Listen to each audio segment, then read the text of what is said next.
Hey everybody, welcome back to Shock and Schlock. I'm your host, Herschel Gillis, and today I'm reviewing a film that has been on the back burner for a while, as far as reviews, not having watched it. This is a hard one to review, not because of its content being too extreme, but because this is going to be probably a controversial review because my opinions on this are maybe different than most people's. But I am talking about the film Begotten from Edmund Mirhaj.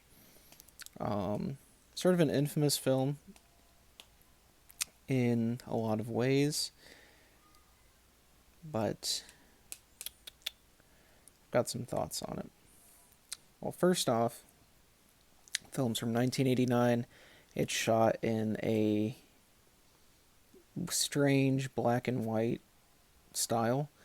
It was shot on 16 millimeter, and Mirhaj pretty much did everything himself on this film. I know I'm talking about the stuff behind the film, but this is important. Um, he did everything himself.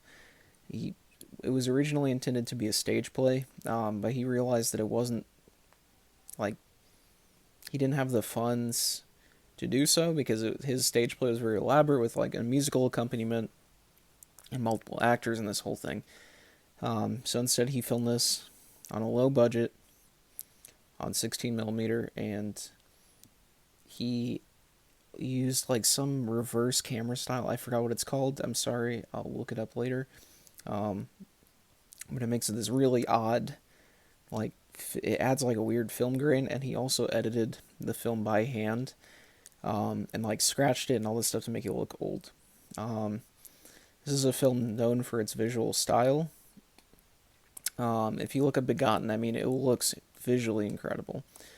But what everybody, or most people, or a vast majority of people at least, dislike about the film, or like about it, it's sort of divisive in this way, is the film is very archaic, and it doesn't make a lot of sense. Um, Initially, on a fierce viewing, at least. But Mirhaj made it purposely vague so you can get like your own interpretation.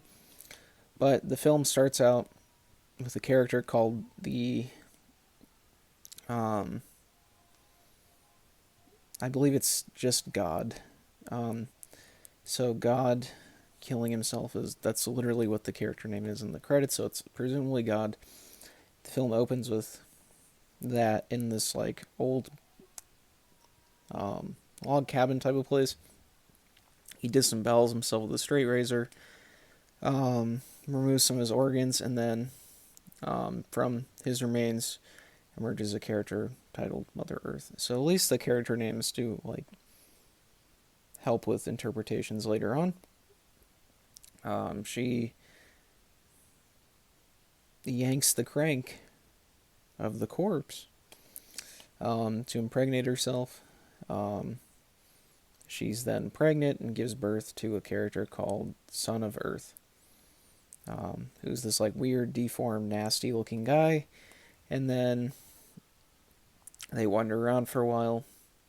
A group of nomads come, take the Son of Earth by his umbilical cord, um, and they just drag him around. He throws up organs, and the nomads like take them greedily, kill him, and then this is a movie with the plot doesn't really matter. It's more about the interpretation. So I'm gonna keep going through this. If you don't want it spoiled, you can skip the rest. Also, the film's on YouTube, so you can watch the whole thing if you want to watch it before finishing this. But I'm telling you, the story of this is very irrelevant because it's about your interpretation. It's about the visuals and how it makes you feel. Anyway, I'm just telling what literally happens in the film. Um, the nomads throw the Son of God in this fire pit. He burns to death, um, and he's resurrected by Mother Earth. And she takes him. They wander again. The nomads come back later on. They attack the Son of Earth, and Mother Earth kind of stands silently, like in this stupor, just standing there while the Son of Earth is getting attacked and killed. Um, He doesn't die, but they knock Mother Earth to the ground, rape her, and murder her as her son watches. After the nomads leave, a new group of figures, like robed figures, they are different than the first group, take the Mother Earth's corpse away, and then they come back, kill the Son of Earth, and then they put the son and the mom into jars and bury them. And then the burial site soon grows into flowers, and then a whole montage of photos plays, and we get a flashback of the son and mother walking. Now, if that didn't make any sense, that's literally what happens. The film is open to interpretation. Mirhaj kept, as I previously mentioned, he kept it very open, so everybody can sort of take their own ideas from it. There's definitely elements of mythology and everything there.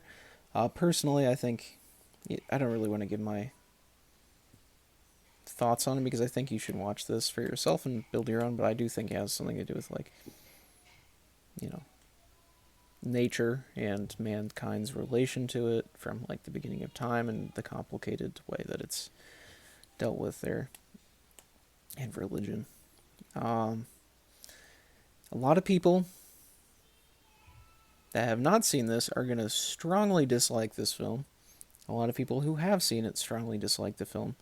And there's a small group of people. This is a bit of a cult classic.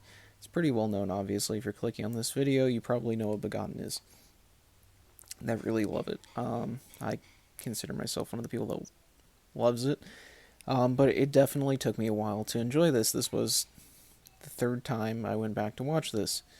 The first couple of times I did not like it at all. But going into this knowing what it is and being prepared for it and going in with an open mind left me sort of speechless, honestly. I really, it clicked with me that time. The visuals are obviously, I don't think anybody can criticize the visuals. They look incredible. There's no other film that looks like Begotten. It looks like this found artifact that was dug up from pre-mankind. Visuals are stunning. The entire film is silent. I didn't mention that previously. That adds to how archaic it is and mysterious, I guess. Really, the only sounds are minor sound effects that happen throughout, and a constant chirping of crickets, which I think goes back into the nature aspect, or what I interpret it as personally. But that's going to turn a lot of people off. It's also very slow paced. This is a film that is not connected by a plot structure in a typical sense.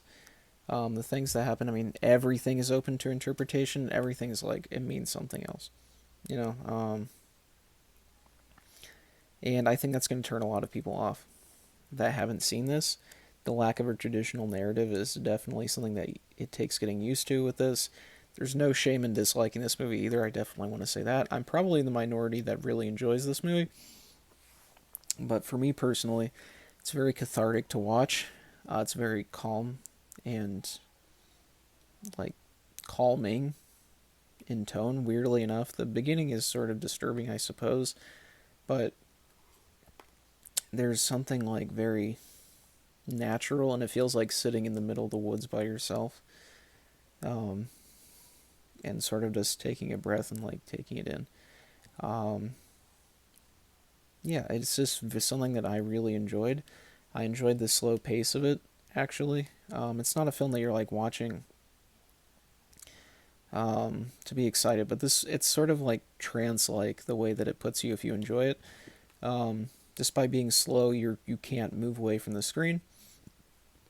Oh, sorry. It's unlike any other film, and I think everybody that doesn't enjoy this will at least admit that. And those who enjoy it are going to appreciate it for that same reason. I think this is a a masterpiece of art. And I think enjoying this film, um, it helps if you see this as performance art and not a typical film. Um, and I know a lot of people are probably going to think I'm pretentious for enjoying this movie. That's fine. I don't think I'm pretentious. I just enjoy a variety of films. I've reviewed Frankenhooker highly, so the guy that's giving Begotten a good review is also giving Frankenhooker a good review. So, I'm open to all things. And I don't think you can just write this off as being solely pretentious. I'm sure there's an part of it is certainly there. Um, but I think writing this off as like some pretentious, um, look at me, I made art, and it's scary, and it doesn't mean anything except it means everything. It's not one of those. Um, and writing it off like that is definitely um, discrediting a lot of the work done by Mirhaj. And this is it's a film that you should watch for yourself. It doesn't matter if you love it or hate it, but you should watch this eventually. The full thing's on YouTube too. Um, so it's super easy just to get on and watch it. It's not like one of those films that's hard to track down. The official releases are all out of print. The VHS goes for a ridiculous amount of money when I've seen it. The DVD's out of print. You can snag them every once in a while, usually for an exorbitant price, but I was able to order one for decent. The thing is, there's a lot of bootlegs of this as well, so you have to look out for a UPC number. If you look up an official release, make sure you match the UPC number with the one that you're looking at, and it has to be sealed, in my opinion. Now, this is just coming from a collector of them. If you want your release to be official, like original, you gotta look for that. Because the DVD run was very small as well, so there's a very limited number of them that like come up for sale. So if you see one that's too cheap, chances are it's probably fake or a bootleg.